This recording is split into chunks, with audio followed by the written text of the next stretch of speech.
If only she knew the crying baby left at her door was not human, she wouldn't have sung it to sleep. Listen closely. What I am about to tell you is not a fairy tale. This is a warning dressed in the skin of a story. It began with fire. High above the city, on the top floor of a glass building where only the richest people breathed the air, a single room was burning. A nursery. White curtains turning black, small wooden furniture eaten by orange flame. And in the middle of that fire stood a young woman named Amara. She was not rich.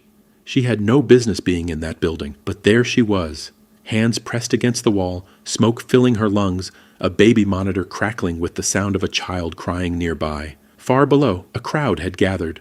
Phones were raised, cameras were rolling, and above the noise of traffic and the scream of fire trucks, one sentence spread from mouth to mouth like fever. "She is a killer." Amara pressed her back against the wall and looked into the nursery mirror through the smoke. And there, over her own shoulder, she saw a second face. Small, still, a child's face with eyes as black as the bottom of a well. How did she get here? The answer begins with rain. 3 months before the fire, Amara lived in a room that smelled of damp walls, kerosene, and soup reheated too many times. The room was just wide enough for a bed, a sewing table, and a shelf of thread. The ceiling had a water stain shaped like a hand. She had stared at it so many nights it felt like company. Amara sewed for a living, not in a studio, not for anyone who knew her name. She worked alone, bent over her machine until her back ached and her eyes burned. She made dresses for rich women who sent drivers to collect the clothes and sometimes forgot to include full payment. She never called to ask for the rest. She was 24 and invisible. Every morning she walked past the same billboard. The same face looked down at her. Sable Dean. Glowing. Dressed in white, the city spread behind her like it belonged to her alone. Below the image, in tall gold letters, "Some girls are chosen." Amara always walked faster after that. She told herself it did not sting, but it did. The way cold water stings a cut, sharp and honest. She would grip her purse strap and keep moving, eyes forward, jaw set. Amara had one true friend. Her name was Tenny, and she had a voice like a market woman and a heart like a mother. One evening, Tenny arrived and found Amara scrolling through Sable Dean's page, eyes wide and hungry. Tenny sat on the edge of the bed. "You need to stop." Amara did not look up. "Stop what?" "Feeding yourself that poison. All that shine is not real." "Maybe some of it is." "Amara." Tenny leaned forward. "Desperate people are easiest to trap. That is not wisdom I invented. It is what the world shows you if you watch long enough." Amara put the phone down. "Warnings don't pay rent, Tenny." Tenny stood to leave. At the door she turned. "Be careful what you open when you are hungry." After she left, the rain started. It came hard and fast, hammering the zinc roof like something trying to break in. Amara turned off her machine, lay on the bed, and listened to the storm. Then, beneath the sound of the rain, she heard something else. A baby crying right outside her door. She told herself she had imagined it. Babies did not cry outside her door in storms like this, but the crying came again.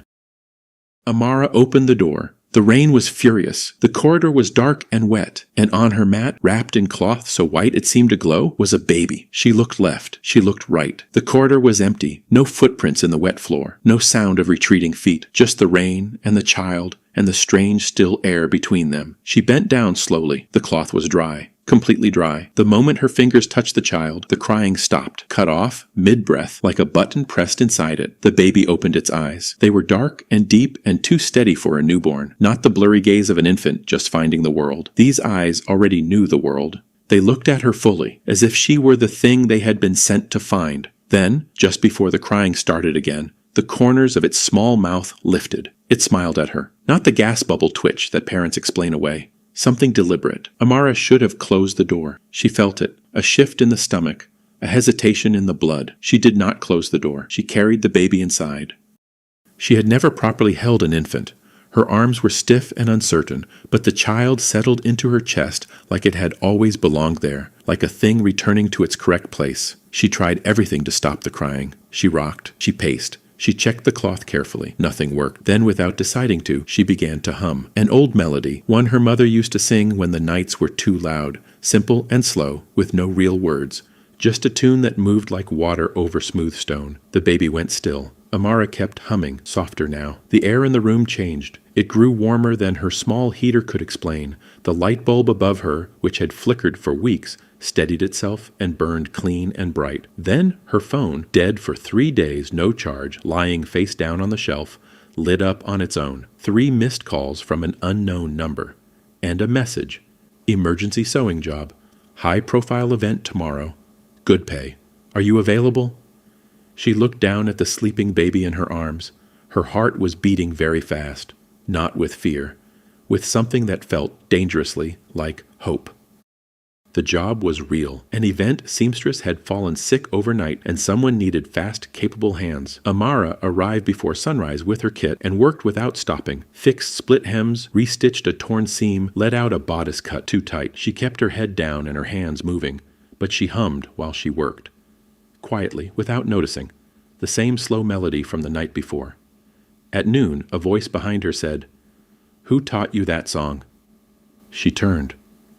The woman was tall, in a sharp black blazer, with eyes that measured everything they landed on. She had the kind of face accustomed to being looked at, composed, deliberate, certain of itself. Sable Dean, not a billboard, real, and standing close enough to touch. "My mother," Amara said carefully. "Something she sang when I was small." Sable studied her. Not quite a smile, not quite calculation, somewhere between the two. "Come to dinner tonight," she said. "I want to know more about you." Amara nodded. She told herself this was opportunity, a door opening at last, the kind she had stood outside for years. She did not ask why it was opening now, or what had unlocked it.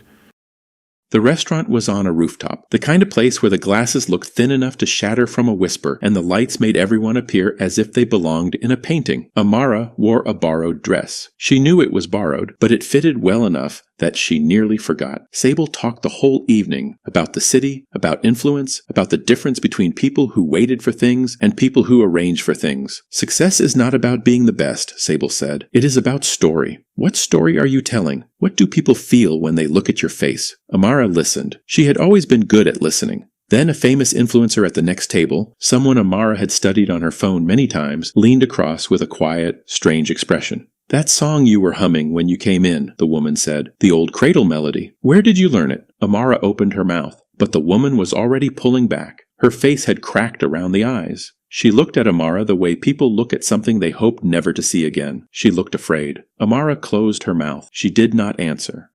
When Amara got home, the baby was quiet on the bed, eyes closed, chest rising and falling in slow breaths. Then she saw the boxes, 6 of them against the wall. Brown paper, silk ribbon, no delivery note, no sender name. She had not ordered anything. No one had her key. She opened the largest with shaking hands. Inside was fabric, soft and expensive, the kind she had only touched at the shop where rich clients bought supplies. She pressed it to her cheek, and her eyes stung because she had wanted something like this for so long. The cloth around the baby felt different now, warmer, more like skin than cotton. She told herself she was tired. She sat on the edge of the bed and hummed the lullaby again, just to settle her breath. Her phone buzzed once, twice, 3 times. Payment notifications from a music page she barely used. Someone had clipped her humming from the event video. The caption, "Who is she?" She looked at the sleeping baby. Its lips curved upward, not a reflex. A slow, deliberate curve. Outside, the rain had stopped. The city was quiet. Amara sat in that quiet room and did not yet understand what she had let in.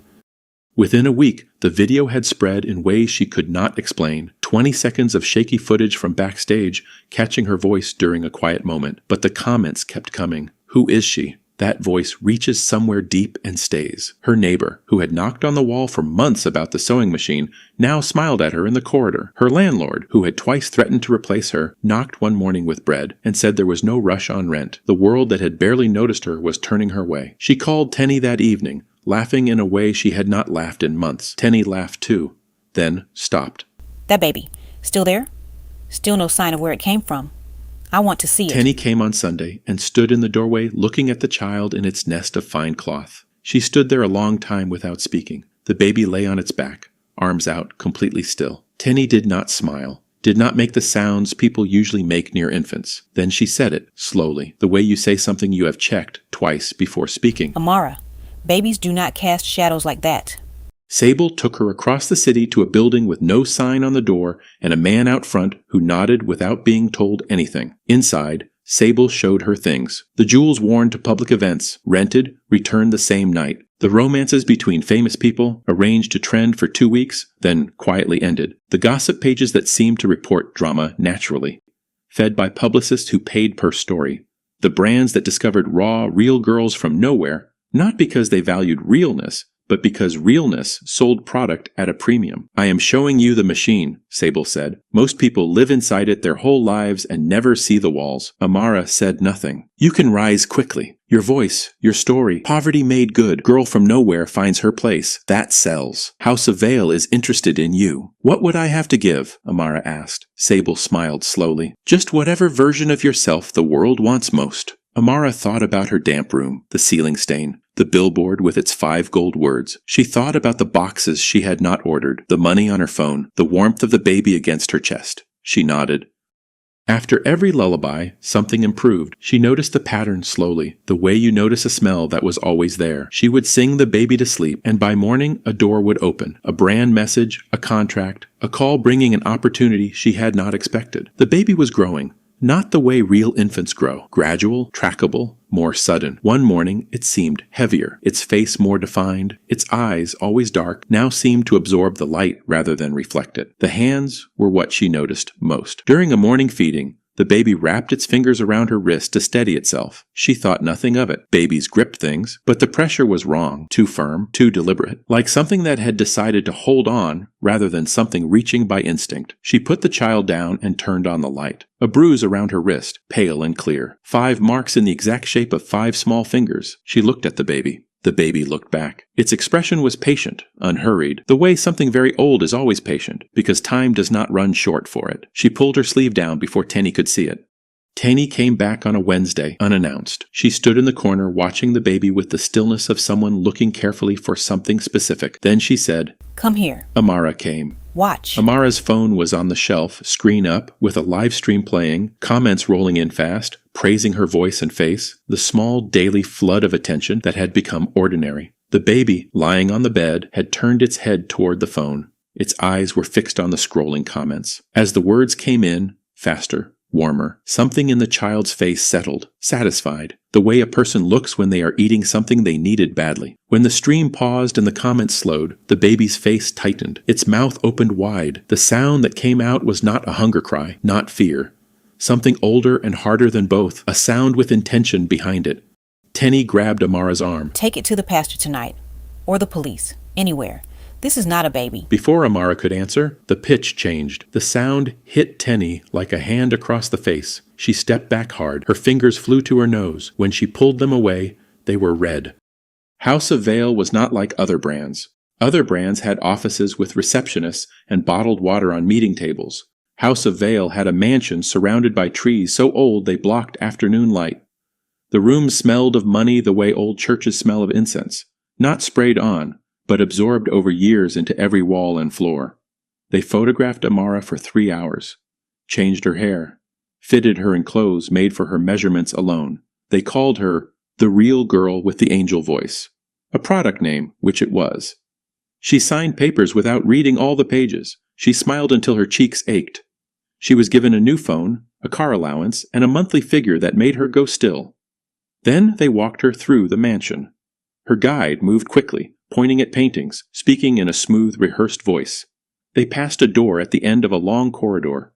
Gold. Thick. Locked. From behind it came a sound she knew before her mind could name it. The exact rhythm. The exact pitch. A baby crying. Amara stopped walking. Her guide kept moving without pausing, without turning, without acknowledging the sound, as though there was nothing to hear. That room, Amara said. The guide turned with a polished expression. Sorry. Behind the gold door. The crying. The smile held perfectly, but something behind the eyes went careful. Old buildings carry sound strangely. Ventilation from outside. She gestured down the corridor. This way.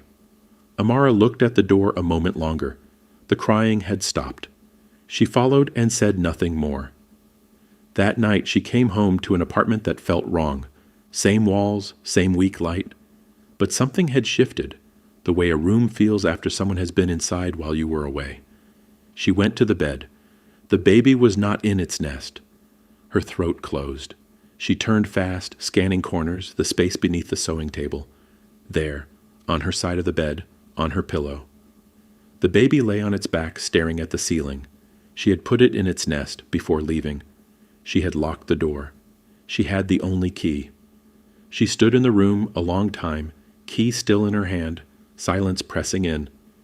Then she sat on the floor and hummed quietly, the only thing that loosened the pressure in her chest. The baby turned its head and looked at her. She had started doing live streams, short sessions, no script, just Amara and her voice. Her audience had come to expect the baby in the frame behind her. They called it her little angel. On a Thursday night, 20,000 people were watching when it happened.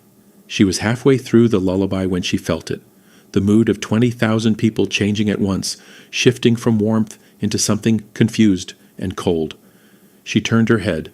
The baby was awake, smiling, not the soft expression of a drowsy infant, wide, deliberate, stretching in a direction human mouths did not naturally stretch. For 1 second before the stream glitched black, the light caught the inside of that smile. In that fraction of a second, captured across 20,000 screens, rows of small, sharp teeth were visible, clear, unmistakable. The stream cut out for 4 seconds. When the picture returned, the baby was asleep, peaceful, completely still. But the comments were already moving. Screenshots, slowed replays. A gossip page with 500,000 followers posted the frozen frame with one question. What is in the background? People watched it over and over, freezing the same frames, asking each other the same frightened question. She tried to stop. She told herself she would not sing that night. She cooked dinner, sat at her table, and ate slowly. She did not hum. She kept her eyes away from the baby. By morning, her campaign payment was frozen. A short message from the brand manager. Contract under review. Her landlord sent a written notice demanding 6 months of outstanding rent. The baby cried from sunrise until the windows vibrated in their frames. Then Sable arrived. She did not knock. She used a key Amara had never given her. She walked in, stood in the center of the room, and looked at Amara with an expression between pity and impatience. "You stop singing," she said. "This has gone too far. I need to think." Sable looked at the baby. Then she looked at Amara the way adults look at children who keep forgetting an obvious rule. "You don't stop feeding a thing," she said quietly, "after it has learned your name." She turned and walked out, pulling the door softly behind her. The baby stopped crying the exact moment the latch clicked. Amara stood alone in the silence. Worse than the crying. At least the crying was honest. This had the quality of something patient, waiting. Amara found Sable at the Vale mansion that evening. She walked in on her own pass and through the east wing until she found her in a white room with a glass of wine and a view of the dark garden. "You knew that song," Amara said from the doorway. Sable turned slowly, unsurprised. "Yes. How?" "Because I sang it too. When I was where you are now, younger, hungrier." She set down her glass. "The melody finds someone. It finds whoever's longing is loudest." "What is the baby?" "A collector. Old and patient. It feeds on hunger and envy and desperate wanting. House of Vale has worked with door children for many years. They arrive. You feed them and they feed you back. Money, access, attention." Amara kept her voice level. "Who put it at my door?" Sable looked toward the garden. "A door is chosen where longing is loudest." A pause. "Yours was the loudest in the city that season. I want it gone. That is no longer your choice." Amara left the mansion and walked the dark path to the gate. Behind her, from deep inside, low and clear, a baby crying. The same rhythm as her own. She walked faster. She did not look back. The House of Vale Gala filled 3 floors of the finest hotel. Amara was third on the program. A short performance, her voice alone, the kind of simplicity that wealthy people called brave. She dressed carefully, arrived early, stood in the wings and told herself she was ready. Then the speakers began to hiss, low at first, below the background music, but building. She recognized the sound before her mind confirmed it. She had heard it every night for weeks. Now it moved through the hotel's walls, coming from everywhere at once. The crying. Her name was announced. She walked out. The applause was warm. 200 faces she had spent years wanting to impress looked up at her from round white tables. She opened her mouth. The lullaby came out, not one of her prepared songs. The old melody came through her before she could redirect it, soft and helpless into a live microphone. Gasps from the front row. The chandelier above the center of the room lurched, fell, crashed onto an empty table in an explosion of glass and crystal, screaming. Security grabbing her arm. Camera flashes from every side. A reporter's voice cutting through the lobby behind her. Was that a curse song? They cut her off the next morning. House of Vale released a statement. Her campaign page went quiet. The same gossip accounts that had built her name played the gala footage on a loop. Her frozen face, the strange song, the falling chandelier. Tenny called. Amara did not answer.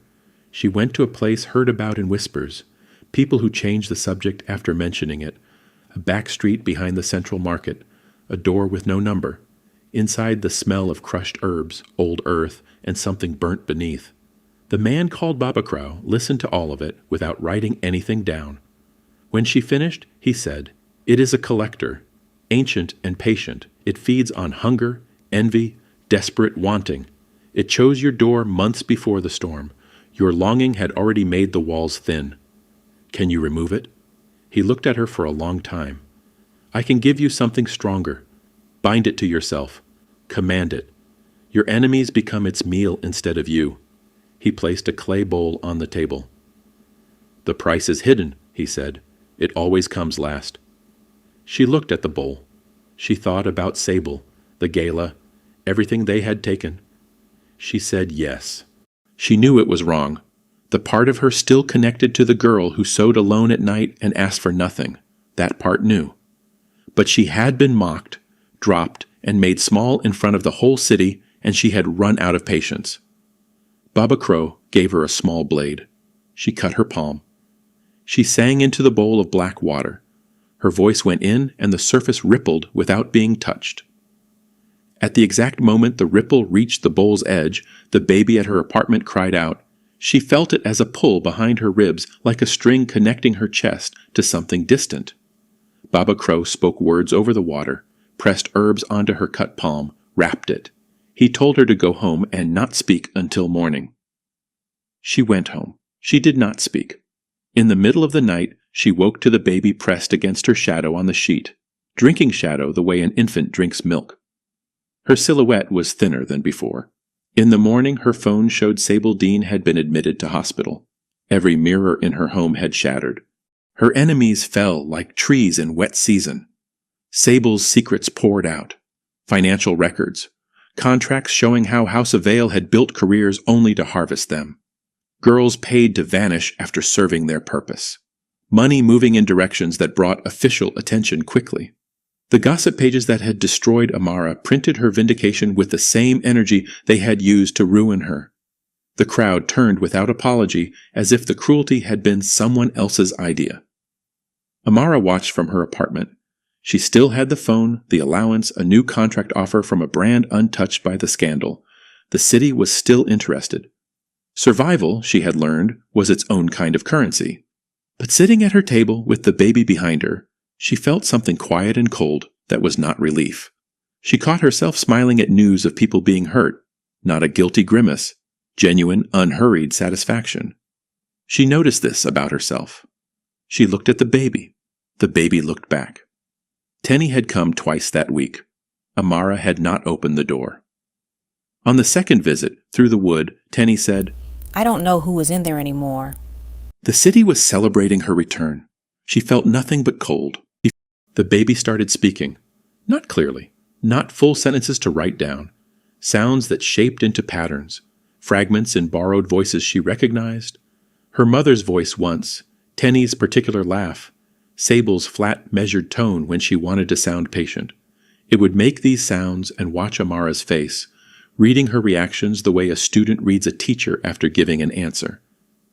Then one evening it said something unmistakable. True mother song. Amara was standing by the window. She turned slowly. The baby's arm was extended, small finger pointing at the wall. In the direction of the Vale mansion. She felt it in her body, a pull toward that gold door at the end of the long corridor. Before she could respond, she heard knocking. Not Tenny's knock. Heavier, slower. Babacrow. She opened the door. His face was different. The settled patience was gone, replaced by something she had not expected to see there. Fear. He came inside, looked at the baby, and stepped back once. "I made a mistake," he said. "The thing you bound was never meant to be owned. It is older than anything I have worked with." He looked at her. "Tell me what it has said." She went to the gold nursery alone at night. A sewing tool eased the lock open. The mansion was empty. The scandal had cleared it of staff. She moved through the dark east wing with her phone light low. The gold door swung open. Inside, a white nursery. Cot, painted animals, a mobile hanging still. A room waiting for a child. Behind the cot she found a shelf. Old files and plastic sleeves, photographs of infants, case notes and dates going back decades. She read crouched on the floor, hands shaking.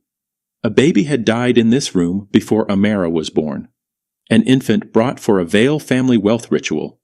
A practice passed through generations, feeding a hunger that gave power back. The child had not survived. The creature invited in had never left. It wore infant grief like clothing. It found homes where longing had thinned the walls. It entered. It gave gifts. It collected what was owed. Amara sat on the nursery floor. Around her, the records of what the city had done to its hungry girls. She turned the last page. A name, a date, an instruction. Deliver the bundle to a specific address on a rainy night. The name was Sable Dean. Baba Crow came at dawn. She had returned from the mansion and sat on the floor all night. The baby sat across from her, still watching. When Baba Crow entered, he looked at the child, then at Amara, and sat down. "You found the nursery," he said, not a question. "Tell me everything," he told her. The creature was not cruel the way people choose cruelty. It was simply hungry and old. It had learned the easiest way into a human life was through pity. A crying child, a mother instinct older than language, a door opened by love. Once inside, it fed on what the person most deeply wanted. For Amara, that was recognition, the feeling of mattering, the city turning its face her way. By singing it to sleep, she had opened herself as what Baba Crow called a mother door, a living entrance. Everything the creature harvested across the city had passed through her. "What does it want now?" she asked. He looked at the baby. "Payment is due before dawn. It wants the crowd, or it takes the one person whose love for you was never about your name." Tenny. The room was quiet. Amara looked at the baby. It already knew what she would choose. She went live one last time, not from a studio. From the burning nursery at the top of the glass building, she had walked there because she was done running. 20,000 people joined within the first minute. She talked. She told them about the damp room, the ceiling stain, the billboard with its 5 gold words. She told them about Sable, House of Vale, the gold nursery. She told them what she had chosen. The bowl, the blade, the shadow the baby drank. The smoke thickened. The comments were no longer praise but fear and recognition. She looked at the creature beside her, no longer wearing infant skin, something ancient and shapeless, patient as old stone. She sang, not to feed it, to pull it back into herself and seal the door from the inside. She survived. She walked out through smoke. Her voice was gone the next morning, not damaged, gone. She sews again. Tenny comes on Sundays. Months later she heard it. Rain on the roof, and below the rain, outside a door 1 floor above, a baby crying. She heard the door open. She closed her eyes. This is not the end of the story, only the end of this telling. Share this story with someone who needs to hear it and subscribe so you don't miss what comes next.